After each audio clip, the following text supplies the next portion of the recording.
This next global event could truly shape the outcome of each of these teams' season, because this region from top to bottom is the most competitive in my opinion. Each points gained for the next events matters so much here. For NRG, it will mean making this super team paid off a lot sooner than Leviathan's, as well as justify the likes of Demon 1 and Ethan. Qualifying will tell us that these two can get it done without the likes of Busio, Jagamo, and Potter. It wasn't just EG's system that made them winners, but their skills and results can be transferred to other orgs. And against easier competition than the other three teams remaining, they've looked solid. The spike in such a precarious spot, there's no chance. What a shot, nails him straight to the wall. Lambot down, has to know he's there! Through the box! You're joking! That is precise. Yeah, look at this. Take with paranoia, 2 flashes, nade, recon, everything. Bloody hell, what the hell is going on there? Liati still with the 2, E30. They're making mincemeat of all of them, MW. It will also be important for Marv so he can show people that he can still provide huge value to a winning team despite some of his slumps last year. Failing to make it to Madrid will be used as evidence that chemistry is more important than assembling a team of individually cracked players. It will also make Optic's original core just that more special. We've seen iterations of them with and without finesse, and both will fail to reach those impressive heights they were able to get to in 2022. It's even scarier once you realize that this could cause a domino fall where they might not make it to Shanghai either. We could be living in a reality where the best 3 Americas teams were in Group B all along.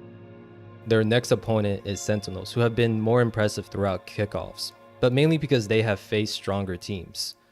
NRG has an advantage since they've only played 4 maps while Sentinels have played 13. Chet is known for being able to counter-strat teams, and many are speculating that they've been hiding strategies against weaker teams in Group A. This matchup against Sentinels will prove if they're legit or frauds. While on the other hand, Loud has already proved they're still pretty good.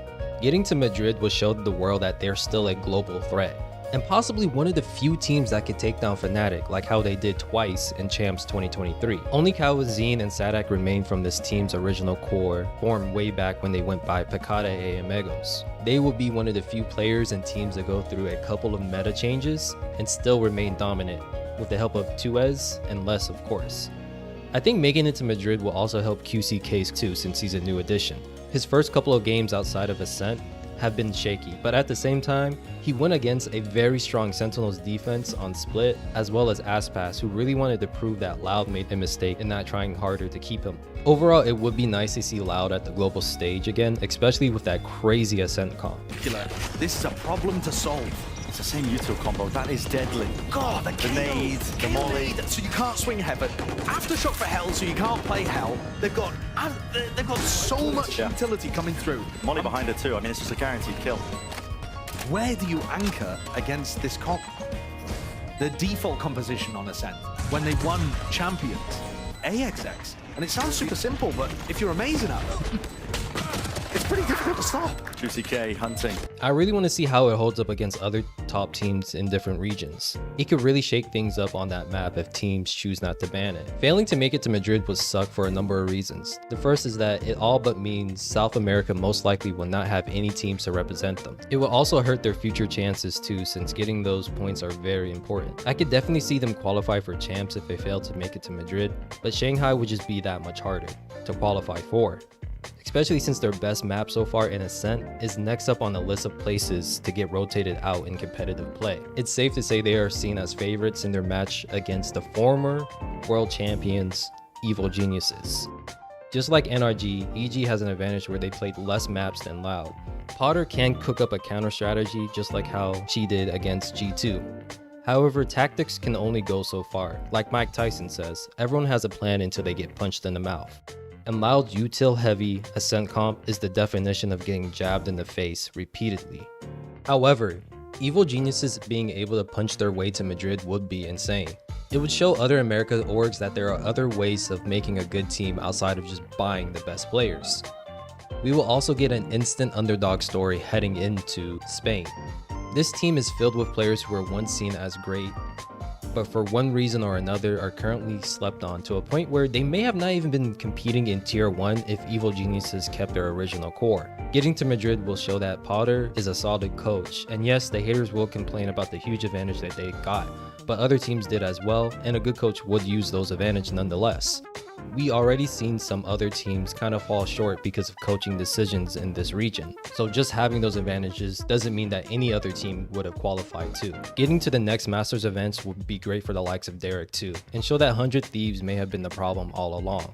Another timing through mid. And this is a huge gap that EG has been abusing. I mean, they've been making this area of the map their own. I think onto net, they just don't have the guns to respond.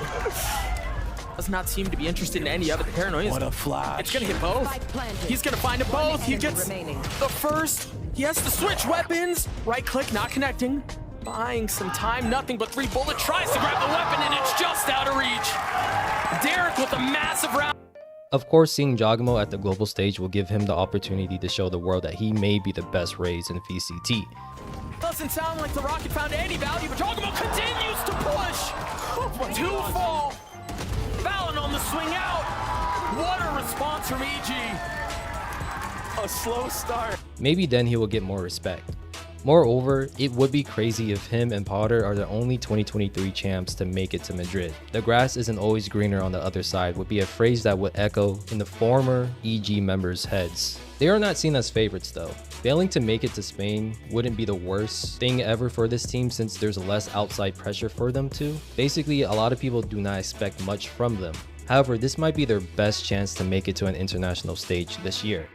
They earned the same advantage that EDG, PaperX, and Fnatic did for having the best accolades in their region last year. An advantage that they won't get for qualification stages of Shanghai and Champs 2024. Making it to Madrid and possibly getting some points in the process could be the difference from continuing another Cinderella run or ending their season early. They're going against a red-hot Loud team that made quick work of the Americas group of death. If EG wants to move on, they have to ban Ascent in my opinion. Loud has just too much utility and momentum on that map. Even then, it would not be an easy task to make it to the final 2, which is something Sentinels can relate to. They without a doubt have had the hardest road among all teams, and not just in the Americas, but in all of VCT. If they can book a flight to Madrid, then that would officially mean that they're back, and with authority too. From top to bottom, this team has been looking great. Tens on Omen has been a fantastic choice. Open the jump spot, we'll see it. Stun, does it force anything out? Yeah, here's the Satchels now. He is in danger, not quite. He is the danger, apparently. Here's to meet them. Satchel across! What a shot by Cryo! Showstopper though, Tens is TP'd right behind him. To Tens now. Tight to the corner, that is ridiculous. The adjustment necessary now from him in second playing the Kever. He's brought it now just to 2 years. They're not going to be aware. He just taps it, but they can see it. Not sticking it. It's no secret that Sentinels are the most clouded Valorant team in this region, so seeing them and Valorant's current most popular player in Madrid is just a win for most people. I'm personally rooting for their bounce back because of this and because of their A1 social media team. If they fail to make it to Madrid, then it would be devastating to the players and the fans. You can tell they've been putting in so much work in the offseason, which I'm sure other top teams have been doing, but to go from 7th in the Americas regular season to possibly a top 2 team in VCT's hardest region just speaks volumes to the effort that they put in. So much can ride from them getting points to qualify for Shanghai and Champs 2024 as well. There are only so many spots that can go out, and you can make a realistic case for each of the 11 teams in the Americas to claim them. Their next matchup is against NRG, who on paper are seen as a top team in the world. Like I mentioned earlier, Sentinels have played 13 maps while NRG has just shown 4. They will need to play out of their minds to overcome this drawback. We have yet to see NRG bust out Raze, and there could be a reason for that. Watch this. Bro. Yeah, here we go. Look at this. Yep. Yo. Never lock in Raze.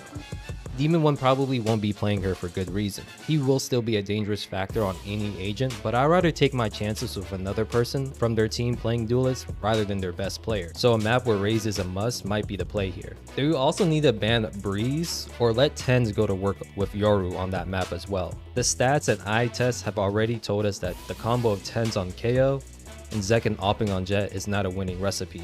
But let me know down below who you are rooting for, have winning, and why. Till then, I'll see you in the next video.